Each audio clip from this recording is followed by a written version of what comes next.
നമസ്കാരം, ഞാൻ ഡോക്ടർ പ്രീത പ്രഭാകർ. ഇന്നിവിടെ നമുക്ക് അലർജിയുടെ ഹോളിസ്റ്റിക് തലം എന്താണെന്ന് നമുക്കൊന്ന് നോക്കാം. അലർജി നമുക്കെല്ലാവർക്കും ഒരുപാട് സുപരിചിതമായിട്ടുള്ളൊരു അസുഖമാണ് അല്ലേ. വളരെ കോമൺ ആയിട്ട് തീരെപ്പൊടി കുഞ്ഞുങ്ങൾക്കും മിഡിൽ ഏജ്ഡ് ആയിട്ടുള്ള ആൾക്കാർക്കും വളരെ പ്രായമായിട്ടുള്ളവർക്കും എല്ലാവർക്കും അലർജി വരാറുണ്ട്. അപ്പം നമുക്ക് എല്ലാവർക്കും അലർജിനെ പല പേരിൽ പറയപ്പെടാറുണ്ട്. ഹേ ഫീവർ എന്ന് പറയാറുണ്ട്, അലർജിക് റൈനൈറ്റിസ്, അങ്ങനെ ഒരുപാട് പേരുകളിലും അലർജി അറിയപ്പെടാറുണ്ട്. അപ്പോൾ ഈ അലർജി, സാധാരണ അലർജി വന്നു കഴിഞ്ഞാൽ നമ്മൾ പോവും, ഏതെങ്കിലും ഒരു മരുന്നെടുക്കും, താൽക്കാലികമായിട്ട് അലർജി നിൽക്കും. പക്ഷെ എപ്പോഴെങ്കിലും അലർജിക്ക് പൂർണ്ണമായ ഒരു മാറ്റം നമുക്ക് കിട്ടാറുണ്ടോ? അല്ലെങ്കിൽ എന്തുകൊണ്ട് നമുക്ക് അലർജി പൂർണ്ണമായി നമുക്ക് മാറുന്നില്ല? നമ്മളത് ചിന്തിക്കേണ്ടുന്ന ഒരു കാര്യമാണ്. ഓക്കെ, അപ്പോൾ ഇന്നിവിടെ ഞാൻ പറയാൻ പോകുന്നത് അലർജിയുടെ ഹോളിസ്റ്റിക് തലമാണ്. അതായത് ജസ്റ്റ് ഒരു സിംറ്റം എന്നതിലുപരി അലർജിക്ക് ഒരുപാട് തലങ്ങളുണ്ട്. അപ്പോൾ ആ തലങ്ങളെപ്പറ്റി നമുക്ക് ഇന്ന് സംസാരിക്കാം. അതിൽ ഫസ്റ്റ് നമ്മൾ അലർജി എന്താ നമുക്കൊന്ന് നോക്കാം. അലർജി വരുമ്പോൾ സാധാരണഗതിയിൽ നമുക്ക് സിംറ്റംസ് എന്തൊക്കെയായിരിക്കും വരുന്നത്? തുമ്മൽ, അലർജിക് കഫ് വരാം, അതുപോലെ തന്നെ ഡയറിയ വരാം, അതുപോലെ തുമ്മൽ, അതുപോലെ കോൾഡ്, അങ്ങനെ ഒരുപാട് സിംറ്റംസ് വരാം. നമ്മൾ സ്വപ്നത്തിൽ പോലും വിചാരിക്കാത്ത സിംറ്റംസ് ആണ് പലപ്പോഴും അലർജിക്ക് വരുന്നത്. ഈവൻ ഒരു ബ്രീത്തിങ് ഡിഫിക്കൽട്ടി പോലും അലർജിയുടെ സിംറ്റമായിട്ട് നമുക്ക് വരാം. അപ്പം നമ്മൾ പറഞ്ഞു നമ്മൾ ചിന്തിക്കുന്നതിനും അപ്പുറമുള്ള സിംറ്റംസ് അലർജിക്ക് ഉണ്ടെന്ന് നമുക്ക് പറഞ്ഞു. അതുകൊണ്ട് തന്നെ അലർജി ഏതിനോടാണ് നമുക്ക് അലർജി എന്ന് കണ്ടുപിടിക്കാൻ വളരെ ബുദ്ധിമുട്ടാണ്.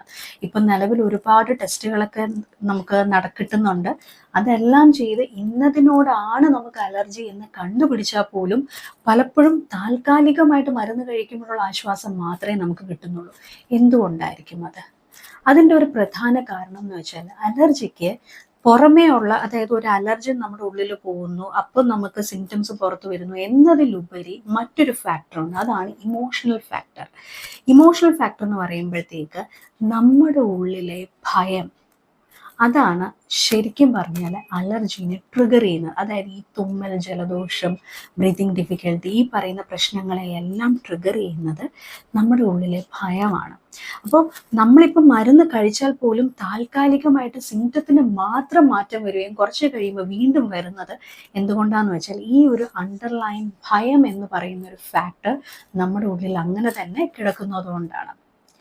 U can heal your life എന്ന് പറയുന്ന വളരെ പ്രശസ്തമായിട്ടുള്ള ബുക്കിൻ്റെ ഓതറായിട്ടുള്ള ലൂയിസ് ഹേ മാഡം പറഞ്ഞിട്ടുണ്ട്, നമ്മുടെ തന്നെ പവറിനെ, അതായത് ഡിലേയിങ് അവർ ഓൺ പവർ, അതാണ് അലർജിയുടെ റീസൺ എന്നാണ് ആ പുസ്തകത്തിൽ പറയുന്നത്. അപ്പോൾ അത് നമുക്ക് കുറച്ചും കൂടെ ഒന്ന് ഡീറ്റെയിൽ ആയിട്ട് നോക്കുകയാണെങ്കിൽ, നമ്മുടെ തന്നെ ഉള്ളിലുള്ള പവർ, അതായത് നമ്മുടെ കോൺഫിഡൻസ് ആയിട്ടും നമ്മുടെ വിൽ പവറായിട്ടും നമ്മുടെ ഉള്ളിലുള്ള ആ ഒരു പവറിനെ നമ്മൾ ശരിയായ രീതിയിൽ ഉപയോഗിക്കാതെ വരിക, അല്ലെങ്കിൽ നമുക്ക് കോൺഫിഡൻസ് കുറയുക, നമ്മൾ പേടിക്കുക, എല്ലാ കാര്യത്തിനും നമ്മൾ പേടിക്കാൻ തുടങ്ങുക. അങ്ങനെ വരുമ്പോഴത്തേക്ക് പതിയെ അതെന്താവും? അലർജിയായിട്ട് ട്രാൻസ്ഫോം ചെയ്യും. അപ്പോൾ ചോദിക്കും, കുഞ്ഞുങ്ങൾക്ക് എന്തുകൊണ്ട്, ജനിക്കുന്ന കുഞ്ഞുങ്ങൾക്ക് അലർജി വരുന്നുണ്ട്, എന്തുകൊണ്ട് അവർക്ക് ഈ പ്രശ്നങ്ങളൊന്നും വരുന്നില്ല? അവർ ജനിക്കുമ്പോഴേ ഭയമൊന്നും കുഞ്ഞുങ്ങൾക്ക് ഉണ്ടാവില്ലല്ലോ. പക്ഷെ അവിടെ നമ്മൾ മനസ്സിലാക്കാനുള്ള ഒരു കാര്യം എന്ന് വെച്ചാൽ, കുഞ്ഞുങ്ങളെ സംബന്ധിച്ച് അച്ഛൻ്റെയും അമ്മയുടെയും ഒരു തുടർച്ചയാണ് കുഞ്ഞുങ്ങൾ എന്ന് പറയുന്നത്.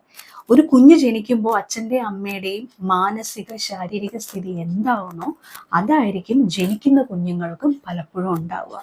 പിന്നെ ഒരു വയസ്സിനകത്ത് വരെ കുഞ്ഞുങ്ങൾക്ക് അലർജി ഉണ്ടാവാനുള്ള സാധ്യത കുറവാണ്. പക്ഷെ അതിനുശേഷം ഈ തീരെപ്പൊടി കുഞ്ഞുങ്ങൾക്കും വരുന്നുണ്ട്, ഡയപ്പർ റാഷ് പോലെയുള്ള ഒരുപാട് സിംറ്റംസ് വരുന്നുണ്ട്, എങ്കിൽ പോലും താരതമ്യേന കുറവാണ്.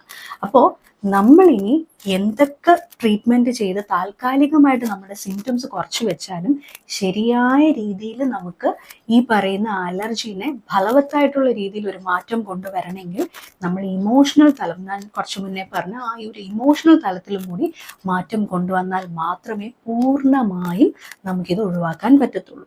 പിന്നെ സ്പിരിച്വലി പറയുവാണെങ്കിൽ രണ്ട് മെയിൻ ആയിട്ടുള്ള എനർജി സെന്റേഴ്സ്, അതായത് മണിപ്പൂര ചക്ര അല്ലാന്നുണ്ടെങ്കിൽ സോളാർ പ്ലെക്സസ് ചക്ര, അതുപോലെ തന്നെ ബേസിക് ചക്ര അല്ലെങ്കിൽ മൂലാധാര ചക്ര, ഈ രണ്ട് ചക്രകളുടെയും അല്ലെങ്കിൽ ഈ രണ്ട് എനർജി സെൻറ്റേഴ്സിൻ്റെയും വീക്ക്നെസ് കൊണ്ടും നമുക്ക് എന്ത് പറ്റാം, ഈ അലർജി ആയിട്ട് നമുക്ക് വരാം. മണിപ്പൂര ചക്രയുടെ കാര്യം പറയുവാണെങ്കിൽ, മണിപ്പൂര ചക്ര നമ്മളെ ഹെൽപ്പ് ചെയ്യുന്നതെന്ന് വെച്ചാൽ നമ്മുടെ ചുറ്റിനുമുള്ള കാര്യങ്ങളുമായിട്ട് നമുക്കൊരു ബാലൻസിൽ പോകുക. അതായത് നമ്മൾ കണ്ണുകൊണ്ട് കാണുക, ചെവി കൊണ്ട് കേൾക്കുക തുടങ്ങിയ കാര്യങ്ങളിലൊക്കെ നമ്മൾ ബാലൻസ്ഡ് ആയിട്ട് പോകുന്നെങ്കിൽ വലിയ കുഴപ്പമുണ്ടാവില്ല. പക്ഷേ എപ്പം മുതൽ നമുക്ക് ചുറ്റുമുള്ള കാര്യങ്ങളുമായിട്ട് നമുക്ക് അങ്ങോട്ട് യോജിക്കാൻ പറ്റുന്നില്ല എന്നൊരവസ്ഥ വരുന്നു, അപ്പം മുതൽ ഈ പറയുന്ന ബേസിക് ചക്രയിലാവട്ടെ മണിപ്പൂര ചക്രയിലായിക്കോട്ടെ ഇംബാലൻസ് വന്നു തുടങ്ങും. അത് പതിയെ നമ്മുടെ അലർജി ആയിട്ടായിരിക്കും നമുക്കത് പുറത്തു വരുന്നത്.